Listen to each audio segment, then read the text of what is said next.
chở nuôi xong này đó quạt camera sẽ đánh môn men hong cù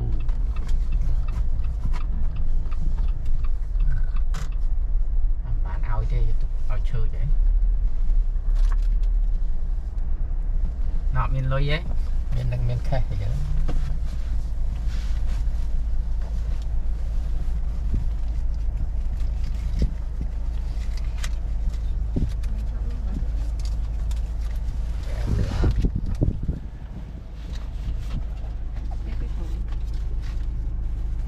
Welcome, thank you for donation. Donation đấy anh cho bông đó. Thank you. Happy New Year. Happy New Year. Happy New Year, con của year. Go around.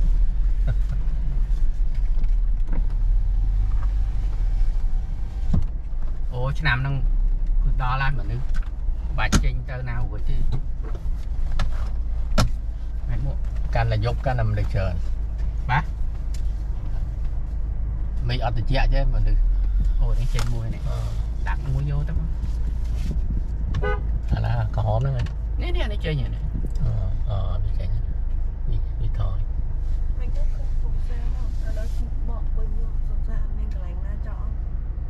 Thì nè mỗi ní trong chạy nè hóm nè. Đó.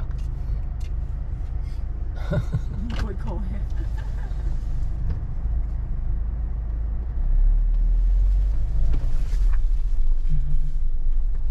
Thùng mồm.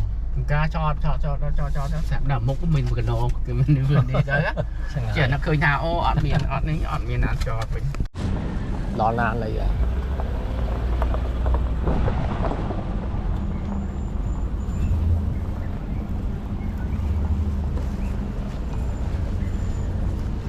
Tesla. lo cho đôi chân Ồ, sân thông ăn 7 sân.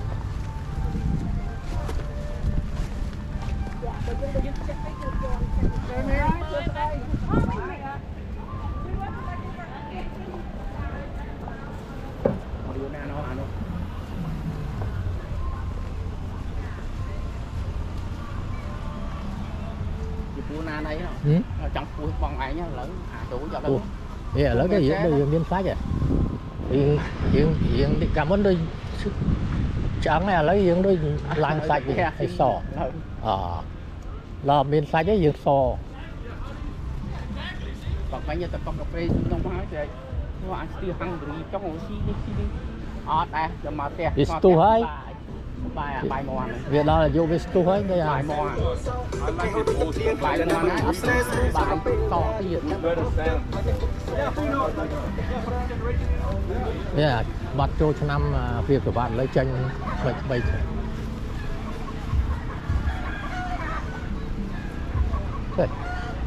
Yeah, cái này.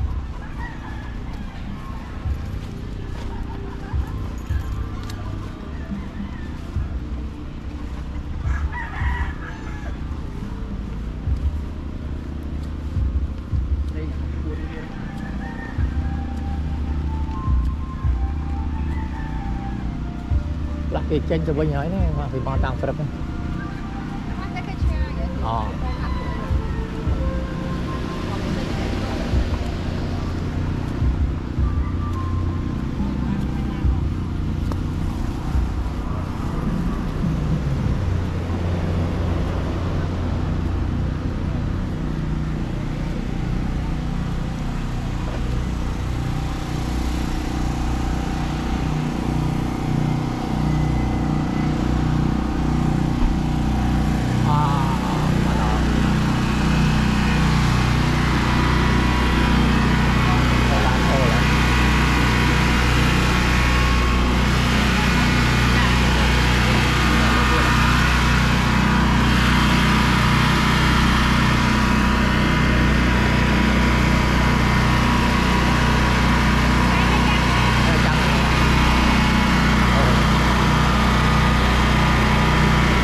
Giúp tới dọn màu thì sẽ đi ngay tòa giúp bằng kia rồi nhôm mấy nhôm ba này nhôm từ mơ thi mô nhôm từ màu này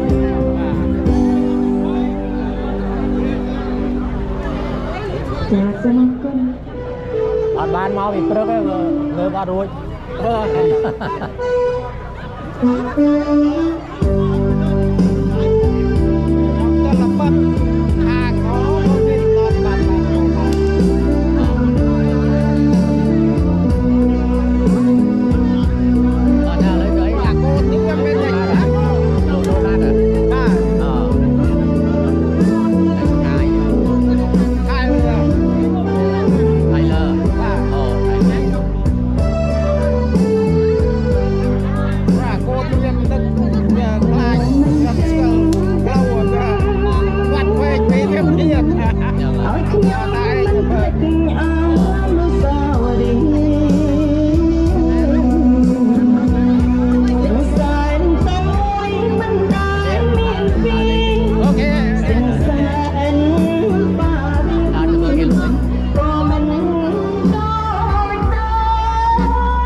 Chiên tôi thấy bà còn chiên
Ai mà thi vậy?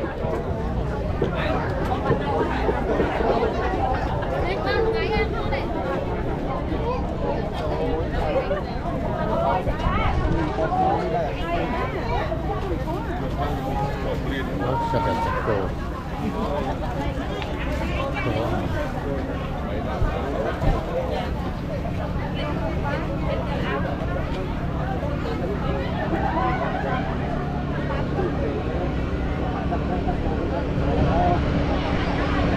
Làm cho nó lời.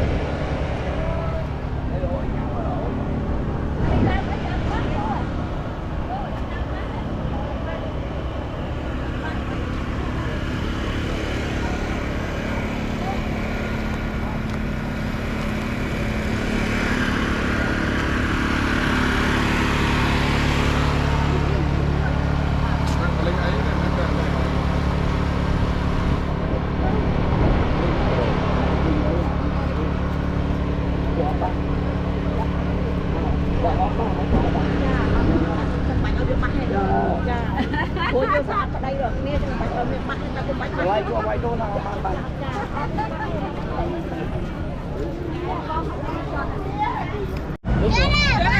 Trở lại.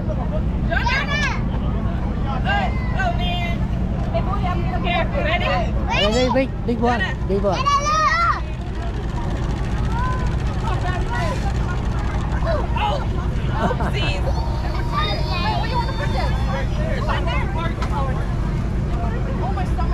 Oh.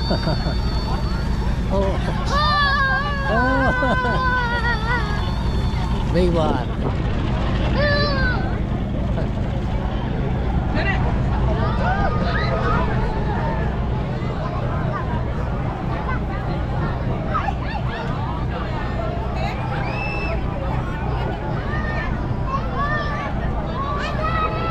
Ông là băm cái chân màu.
The first dance is Robam Apsara.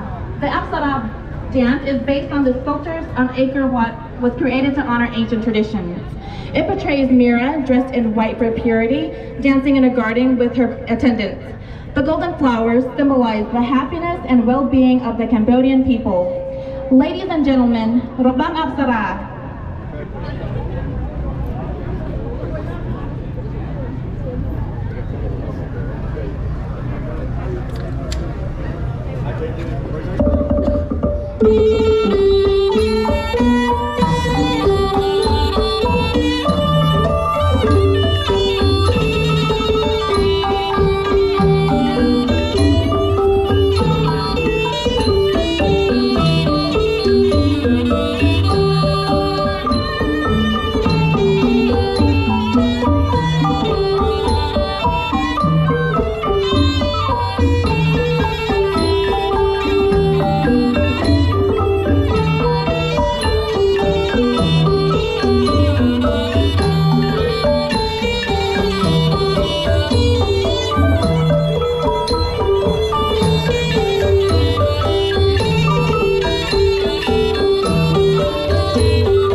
ឈ្មោះថារបស់នារីជាជួររបាំនេះរំលឹកកូនខ្មែរពីវប្បធម៌ដែលសម្បូរបែបត្រូវបានចិញ្ចឹមតាមជំនាន់ The next dance is called Robaneri Chur or Girls in Line Dance. The dance is a traditional dance of young Khmer women wearing elegant costumes. This dance reminds the Khmer people of the rich culture that has been nourished through generations. Ladies and gentlemen, Robaneri Chur.